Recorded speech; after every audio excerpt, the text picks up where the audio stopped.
How's this school year going so far? Whew, great question. Lots to say on this matter, and I'm so glad that you are joining me today to hear about it. And I'd love to hear about your school year as well. So definitely drop me a comment below and let me know what's going great for y'all, what you've already had to make changes to. I'd love to hear it all. We are only 3 weeks into our homeschooling year so far on the day that I'm recording this, which is Sunday, September 11th. And already there have been a day or two here and there that I'm like, oh man, this again.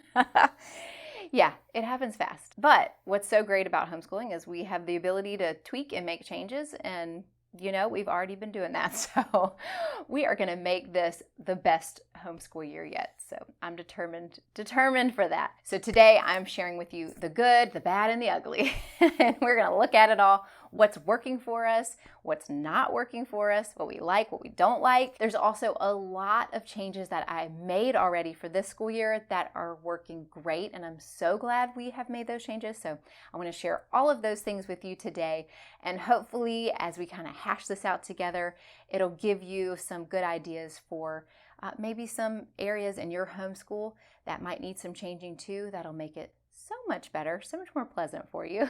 So I hope that that's the case. This video today is actually in collaboration with several other homeschool moms that are here on YouTube. I've got a link to the playlist below for you to go check out next, and hopefully you'll find some encouragement and some great ideas from those moms as well. They're going to be sharing their homeschool experience and how the beginning of their school year is going so far. And thank you so much to Devine over at Calm in the Chaos Homeschool and Shauna over at Homegrown Homeschool for hosting this collaboration. So hopefully you will glean some encouragement and tips and wisdom from this whole collaboration of other homeschooling moms who are just like you and want to have an awesome school year with their kids. So stay tuned.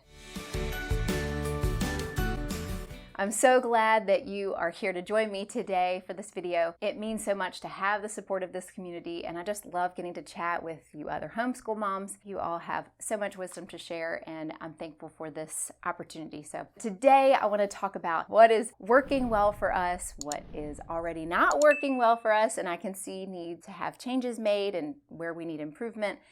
So let's talk about all of it. I will start with the good because we all want to hear the good first, right? What is going well? That's the encouraging part, right? So we'll start with the good. I did decide this year that we will start every day with one worksheet of handwriting. Some days we do start with Bible, and then that's our second thing that we do. But anyways, it's right up there at the top of the day, and it's a very quick, easy win for all of us. Like, whoop, check that off the list. It's done. Because last year, it was something that I would push off to the end of the day. And then if we were all exhausted, I'd be like, we don't have to do that today. We'll skip it. It's fine. Which resulted in us like rarely doing it. And you can probably tell by looking at my kids' handwriting. So we definitely need that practice this year. So that's been a good change. And they actually don't mind it because it is just one worksheet. So that's working well. As far as our curriculum choices go, if you missed my video from a couple months ago where I shared all of our curriculum choices, I will link to that video down below, and you can check that out next just to see in more detail what we're using. But just sort of a brief overview. My 10-year-old is still loving the Ron Paul curriculum English and history that he's doing this year, so that's going well. He's still loving Science Shepherd. He's doing physical science through Science Shepherd. That's going great. And then something new that we picked up this year is sequential spelling, and that's actually going well too. There was a little bit of time there where he was like, like maybe by week 2, he was like, this kind of feels like a lot to write every day because it's 25 words. So we grabbed a little personal-sized dry erase board and had him write on that one day.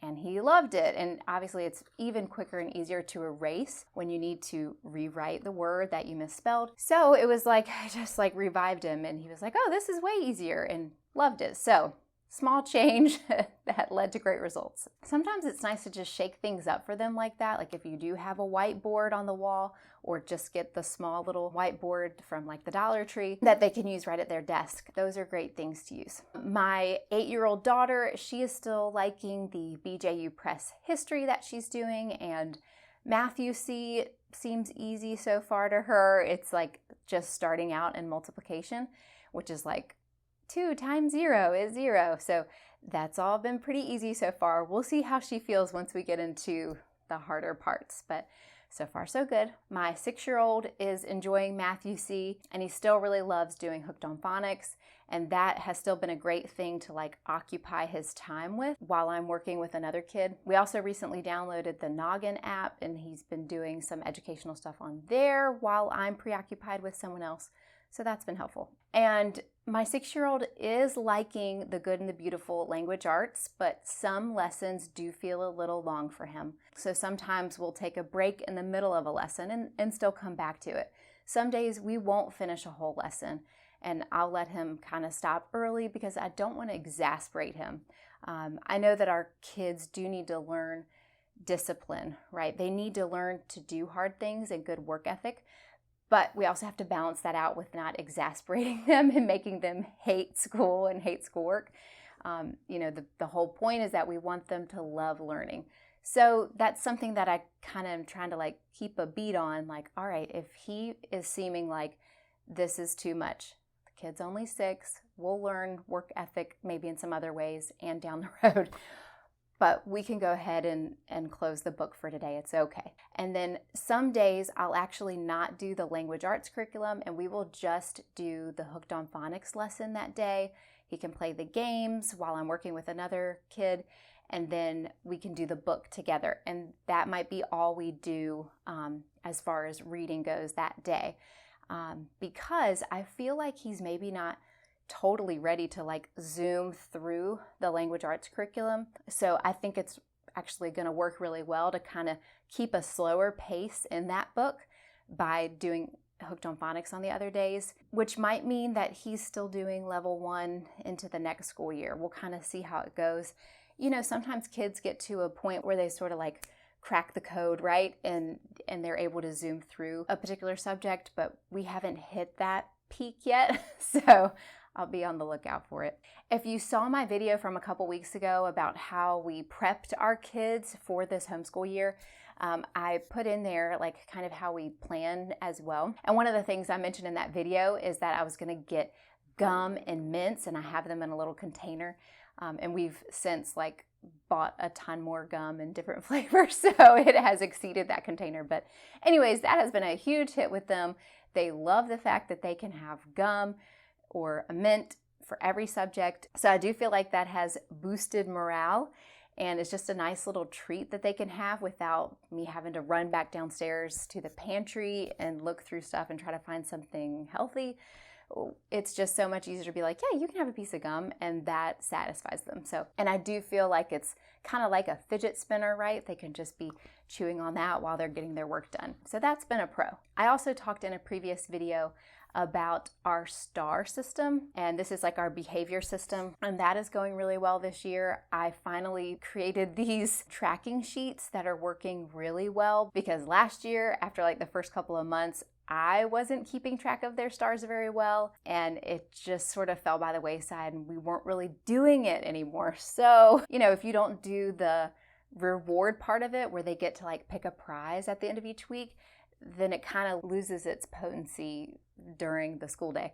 So this year we have been doing the star stores, what we call it, at the end of every school week, and they get to pick something with the stars that they've earned. And the tracking sheets are making that so much easier, and I love having them posted up on the corkboard right by my desk. So that's all working really well. Also on the corkboard by my desk, I have the master schedule of everybody's subjects, what order they're supposed to do them in every day. And that's super helpful to have, just like a quick snapshot where I can reference where everybody's supposed to be at that moment in the day, and that's been a huge help. I also shared this summer a homeschool room clean out and makeover, and I'm so glad that I took the time to do that this summer, because it's freed up space in our room. It's taken out a lot of the clutter. I got rid of some of the toys that were up here that were causing a big mess every day that my 2 little ones were pulling out, and just reorganized a lot of stuff. And so now it feels so much tidier in here and easier to find what we need. And then I finally put decor on the walls. So if you missed that video, go check it out. It's nothing crazy and extravagant. I'm not a designer, but it adds so much and it looks really good and it just gives the room a nice vibe. So I'm very glad that we took the time and did that this summer. I also mentioned in my prepping our kids for school video a couple weeks ago that I got timers for them. There's little kitchen timers they have sitting on their desk, and they can time themselves for how long it takes to like get an assignment done. And then it's also a timer they can walk around the house with when they're on a break, and that way they can press the timer button and then be alerted when their break is over, instead of me having to go like hunt each kid down, like, wait a minute, your break is over, come back. Having to corral kids all day long, it really is a waste of time because I could be working with someone else instead of having to do that. And then it's obviously very frustrating. So I really do like using the timers. That's been a big hit, although they have misplaced them a few times, which is really annoying. One thing that we finally tried this year is we had another homeschool family come over that we're really close with, and we did school together last Friday. So it wasn't like we got together to do some fun thing. We got together to do our normal everyday schoolwork. And my 8-year-old daughter and her 8-year-old daughter are both using the Good and the Beautiful language arts. So they were able to do a lesson together, which was awesome. And the whole day just went so well. Like, everybody was motivated to get their work done faster so they could play with each other. Everyone had better attitudes because their friends were here. I had a better attitude because my friend was here. And we just did school together. She helped some kids, I helped some kids, and we just sort of went around the room managing, facilitating, teaching as needed. And it worked so great and it was so fun. So I would love to do that like once a week. I don't know if that will fit in each of our schedules, to line up and do that. Just throwing that idea out there for you. If you have another homeschooling friend that you could get together with, that was really a nice change up for us to do that. So, okay, let's move on to what we're not liking or what's not working and needs improvement. It is really hard to juggle multiple ages.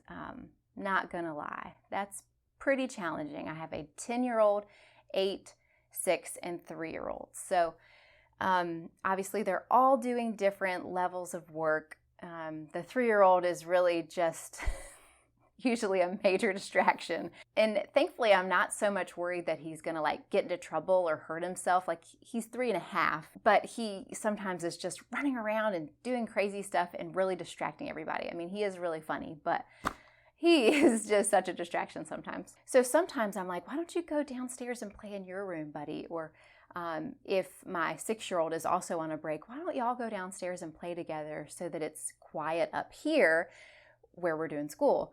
Well, that like always results in someone fighting with the other one, or someone getting hurt, or just, some type of squabble, which ends up requiring me to then go downstairs and manage that, and just becomes an even bigger distraction than if they had just stayed up here. So I've kind of stopped doing that and just keeping them up here as much as I can so that I'm not having to go all over the house, and just trying to find things to entertain them in an educational way while I'm working with my big kids. So that can be a challenge. Any ideas you have, please drop them below. I'm all ears. For my 10-year-old, now we do love Matthew C. There's nothing wrong with that program, but he is still in the book from last year. I think that's the Delta book. And they're doing long division right now. It's like 3 digits going into 6 digits. And so it is a long math problem. If you're doing it right now or you remember doing it, it's long. It's called long division, right? It takes a long time to get through each problem. So I get his frustration, but he's even been having a hard time like remembering how to borrow when he's going through and having to subtract. And so I was talking to my husband about it the other night, and he made a good point that in traditional school, when they come back from summer break, they do all this review. And we did take a summer break and didn't come back and do a review. In my mind, I'm like, well, he's kind of behind. Like, I'd like him to just keep pushing through. But he's been in like tears over these long division problems. So I don't want that either. He used to love math. So I hate to see him start to hate it. So my husband made a good point. Why don't we press pause on that book and have him do review worksheets? Go back several lessons. Go back to just simple subtraction, simple multiplication, all those things, and just have him review these simple math facts. And then after it feels like he's built his confidence back up, because when they start doing those reviews, it starts to click and come back, and it's kind of an easy win. Like, okay, that's right. Yeah, I know this. And it feels quick and easy to get through those worksheets. So once he kind of builds back that confidence and that love for math, then we'll get back into this long division and moving forward in that book. I thought that was a pretty good idea. So we are going to be starting that this upcoming school week, and I'll have to do another update at some point and let you know how long that took. I'm hoping it's not too long, but we'll see. But that's the beauty of homeschooling, is we can adjust the schedule based on our kids' needs and where they are. We're not just trying to push them through to be able to ace some test. I don't want him to just struggle through it. I want him to enjoy it. So we will take the time to get him back up to that point, and that's fine. The other thing that has been such a challenge this year is my 8-year-old daughter. She can be pretty stubborn, and I talked to her about switching up her language arts program from BJU Press online to The Good and the Beautiful, where I would sit down and teach her. Because with BJU Press, they separate that subject into 3 subjects. They have reading, English, and spelling. And so by the time she watches all 3 videos, does all 3 assignments, it's like an hour and a half. And so I'm looking at The Good and the Beautiful that incorporates all of that, and we could get through a lesson and her independent work in 45 minutes to an hour. And so I'm telling her about this summer, and she's on board. Yeah, let's do it.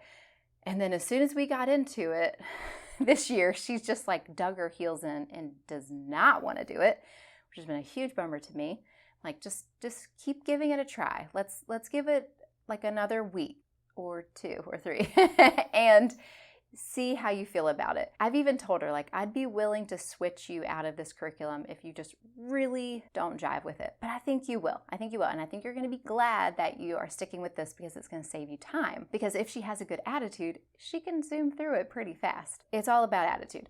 So this past week when we had our friends over and we did school together and she got to do that subject with her friend, it went so smoothly and way more quickly. There was no digging the heels in. She just did it all and seemed to enjoy it. So I'm hoping that that's kind of readjusted her thought process about this curriculum, that maybe she will give it another chance. And like I said, I'm hoping that we can do homeschool with our friends more often, and she will not be so stubborn about this program, because I don't see any reason why she shouldn't like it. I think it's great. So we'll see. I'll have to update you on that as well later in the school year. And a thought that I've had too about that is she's doing language arts pretty early in the day. That's her first subject after Bible and handwriting. And so maybe I should move that to the very end of her day. Okay, you've knocked everything out. This is the only thing you have left, and then you'll be done. Maybe that would be more encouraging to her, to feel okay, this is the last subject you have to do, and then you are done for the day. So we may try shifting the schedule around. That's the great thing about homeschooling, is you can do whatever you want. You can change the schedule around 50 different times if you need to. But you could do trial and error and just see what's going to work best for you and your kids and your homeschool as a whole. So we'll see how that helps. So that's how our school year is going so far. We're not too far into it yet, so might do a mid-year update and let you know how these changes have helped and what other changes we've had to make. But I am glad that we have the ability to make changes and to make things better. So whatever that's going to take, I don't know yet. I'm 7 years into this homeschooling thing and still changing so many things and figuring things out. But that's kind of how it goes with parenting too, right? We're always coming upon new seasons, and our kids are coming upon new milestones and developmental stages. So it's the same in our homeschooling. And so we're always having to readjust and figure out what's going to work best, because our kids are growing and they're changing. We're growing and changing. And so we have to expect our homeschool to grow and change with us all as well. So if something is not working, something is causing you a lot of pain in your homeschool day, give it some thought of how you could maybe change things up to make that better. That's kind of where my head has been this whole year is, okay, what are the pain points that we're experiencing and how can we make them better? Because there's no way I can continue like this with these struggles. I'm gonna get burnt out. And there are so many other great moms here on YouTube that share their homeschooling experiences and advice and tips, and I learn so much from them. And so don't stop with just my video. Click on the playlist below to check out the other moms who are in this collaboration who are sharing their experience so far this school year and how their school year is going. I'm sure you'll pick up so many more nuggets of wisdom from them as well. You may find some other homeschools that are more similar to yours, and that is always very helpful to get ideas from. So again, thank you so much for choosing to spend this time with me today. I'm so encouraged that you're homeschooling. I know it's a challenge and it can be hard, but it's so worth it. And I'm here for you. And I know the other moms in this playlist are here for you. So hopefully that's encouraging for you to know. And I'm praying that you have an amazing school year. And hopefully some of this hashing things out today has maybe given you some ideas of some things that maybe could be changed up to make your homeschool experience better too. So thanks again, and I will catch you in the next video. Bye.